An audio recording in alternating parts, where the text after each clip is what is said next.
September 25th, and the garden has been changing lots, so I thought I'd give you all a quick tour. I'm in the greenhouse right now, and things are still going really strong in here.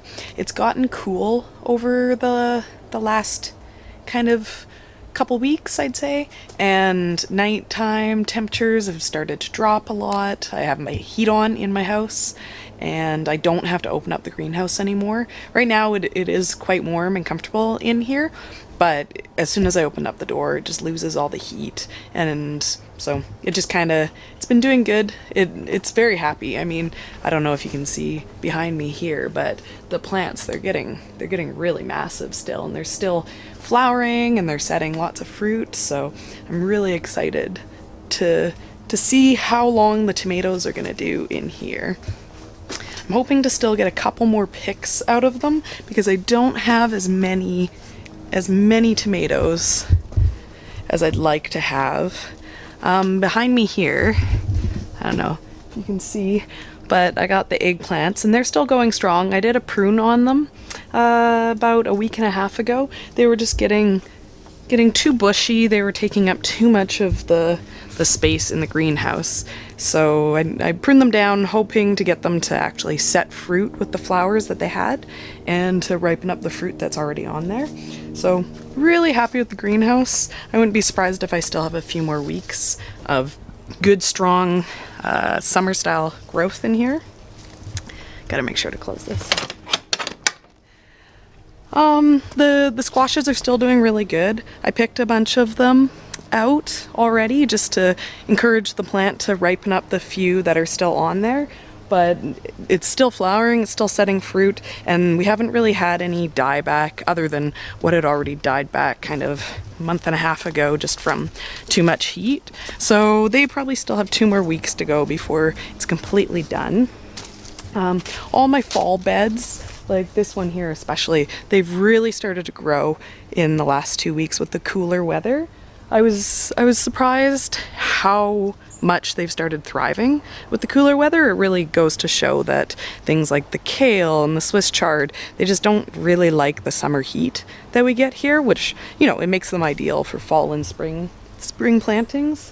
This mess of flowers here, this is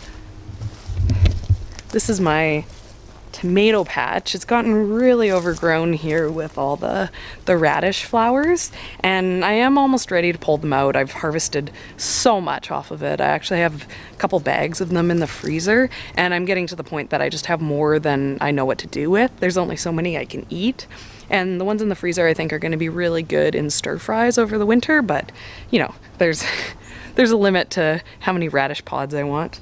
The tomatoes, they probably still have 1 more pick left in them, and then at that point I'll probably pull them and just use the plants for the green tomatoes, and then I'll prep this bed. This bed is where I'm going to be putting the garlic. Along here,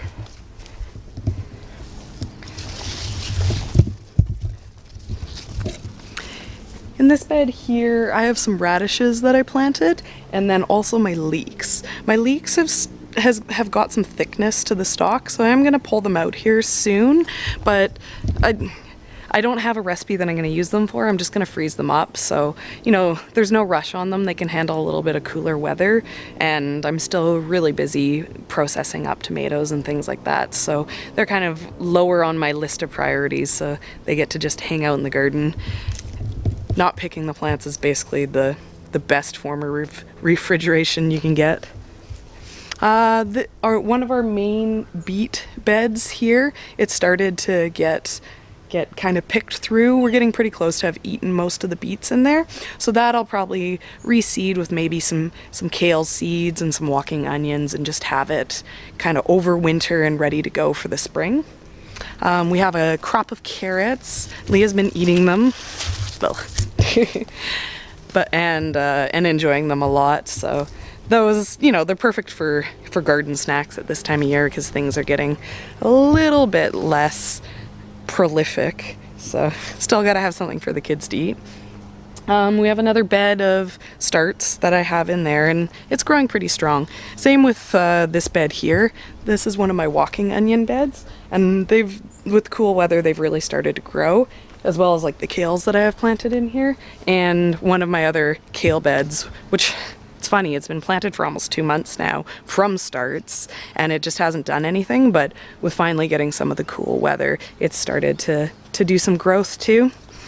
Other things that I'm working on here, the sunflowers, they've gotten to the point where the birds have pretty much eaten anything they're gonna eat, and they've stopped flowering. They're starting to go. So, you know, that's gonna be a job for pulling them out.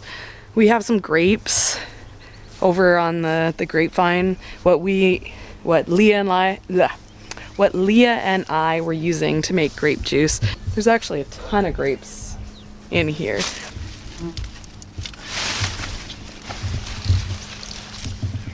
I have red grapes, but I also have a variety of green grapes in there as well. They have seeds in them. You know, we get so many grapes because we have a few different varieties. So I'm thinking wine. And you know, I'm experimenting with all the ferments, so it kind of makes sense to do the wine if I have grapes that I'm not necessarily going to use for anything else. And you know, it's obviously time to start trying to make some booze, right? So, yeah. So you know, still pretty happy with how the garden's going. Our hard frost usually happens in mid-October, so I still have a couple weeks here, and me and Ian are talking about maybe doing like a mini polytunnel over top of a few of our kale beds, just to kind of give it a chance to grow a little bit harder and faster than it normally would. But I mean, lots of food. It's hard to keep up with it still, especially because we have so much of the summer stuff still coming out. But you know, we're pretty happy with it. I'll probably do another video where I talk about what's been successful and what's been a failure this year in the garden. But just giving you a quick update. Hope you enjoyed it. One other thing that I'm super excited about this year is my kumquat tree actually has fruit on it, and they're full-sized, and it looks like they're even starting to ripen. So I'm super excited about that. I've had this tree for about 4 years now. It was actually it was a baby shower present from one of my good friends, so it'll be exciting to finally get some fruit off of it.